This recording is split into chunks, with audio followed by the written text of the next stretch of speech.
ಈಗ ಎದುರಾಗ್ತಾ ಇರುವಂಥದ್ದು.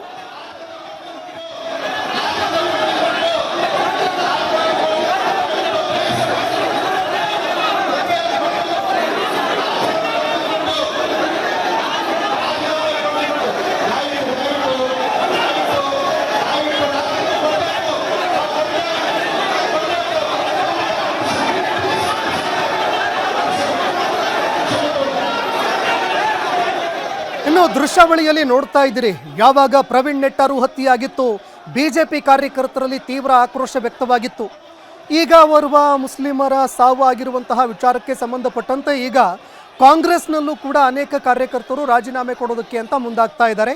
ದೃಶ್ಯಾವಳಿಯಲ್ಲಿ ನೀವು ನೋಡ್ತಾ ಇದ್ದೀರಿ, ಕಾಂಗ್ರೆಸ್ನ ಒಂದು ಸಭೆಯಲ್ಲಿ ಈಗ ಕಾಂಗ್ರೆಸ್ನ ಕಾರ್ಯಕರ್ತರು ತಮ್ಮದೇ ಸರ್ಕಾರದ ವಿರುದ್ಧ ಆಕ್ರೋಶ ಹೊರಹಾಕ್ತಾ ಇದ್ದಾರೆ, ತಮ್ಮದೇ ನಾಯಕರ ವಿರುದ್ಧ ಆಕ್ರೋಶ ಹೊರಹಾಕ್ತಾ ಇದ್ದಾರೆ.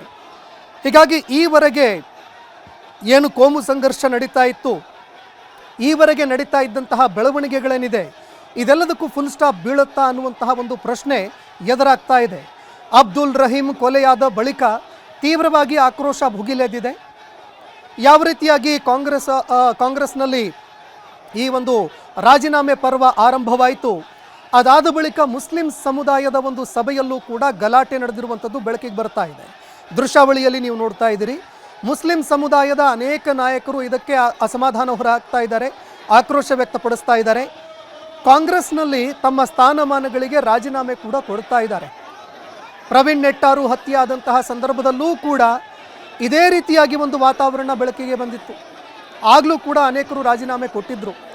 ಈಗ ಸಹಜವಾಗಿ ಎದುರಾಗ್ತಾ ಇರುವಂತಹ ಪ್ರಶ್ನೆ, ಈ ರಾಜಕೀಯ ಬೇಳೆ ಬೇಯಿಸಿಕೊಳ್ಳೋದಕ್ಕೆ ಇನ್ನೆಷ್ಟು ಅಮಾಯಕರ ಬಲಿ ಅನ್ನುವಂತಹ ಒಂದು ಪ್ರಶ್ನೆ ಏನಿತ್ತು, ಈ ಎಲ್ಲ ಪ್ರಶ್ನೆಗಳಿಗೆ ಉತ್ತರ ಸಿಕ್ಕು ಈ ಎಲ್ಲ ಬೆಳವಣಿಗೆಗಳಿಗೆ ಫುಲ್ ಸ್ಟಾಪ್ ಬೀಳುತ್ತಾ ಅನ್ನುವಂತಹ ಒಂದು ಪ್ರಶ್ನೆ ಈಗ ಕಾಡ್ತಾ ಇರುವಂಥದ್ದು.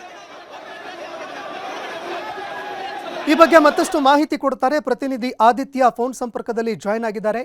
ಆದಿತ್ಯ, ಪ್ರವೀಣ್ ನೆಟ್ಟಾರು ಹತ್ಯೆಯಿಂದ ಆರಂಭವಾಯಿತು, ಅದಾದ ನಂತರ ಅಬ್ದುಲ್ ರಹೀಂ ಕೊಲೆವರೆಗೂ ಕೂಡ ಬಂತು, ರಾಷ್ಟ್ರ ಮಟ್ಟದಲ್ಲೂ ಕೂಡ ಅಪಖ್ಯಾತಿಗೆ ಒಳಗಾಗಬೇಕಾಗಿ ಬಂತು.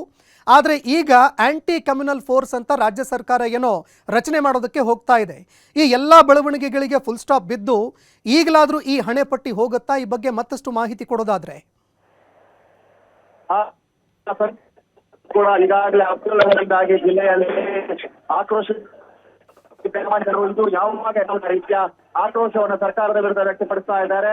ಕಾಂಗ್ರೆಸ್ ಸರ್ಕಾರದ ಅಲ್ಪಸಂಖ್ಯಾತ ಘಟಕದಲ್ಲೂ ಕೂಡ ಆಕ್ರೋಶ ಗೊಂಡಿದೆ. ನಿನ್ನೆ ಸಾಲು ರಾಜೀನಾಮೆಯಿಂದ ಕಾಂಗ್ರೆಸ್ ಸರ್ಕಾರ ಹೋಗಿದೆ. ಇವತ್ತು ಕೂಡ ಗಮನಿಸ್ತಾ ಹೋಗ್ಬೋದು, ಇವತ್ತು ಒಂದು ಅಲ್ಪಸಂಖ್ಯಾತ ಆಗಿದ್ದಾರೆ, ಅವರೊಂದು ಸಭೆ ಕರೆದಿದ್ರು. ಈ ಸಭೆಯಲ್ಲಿ ಹೈ ಡ್ರಾಮಾ ನಡೀತಾ ಇದೆ.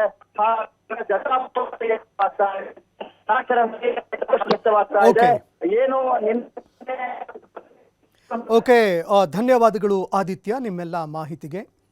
ಈಗ ಸಹಜವಾಗಿ ಎದುರಾಗ್ತಾ ಇರುವಂತಹ ಪ್ರಶ್ನೆ ಇದು, ಮುಸ್ಲಿಂ ಸಮುದಾಯದ ಸಭೆಯಲ್ಲಿ ಗಲಾಟೆಗೆ ಕಾರಣವಾಗ್ತಾ ಇದೆ, ಮತ್ತಷ್ಟು ತೀವ್ರ ಆಗುವಂತಹ ಸಾಧ್ಯತೆ ಇದೆ.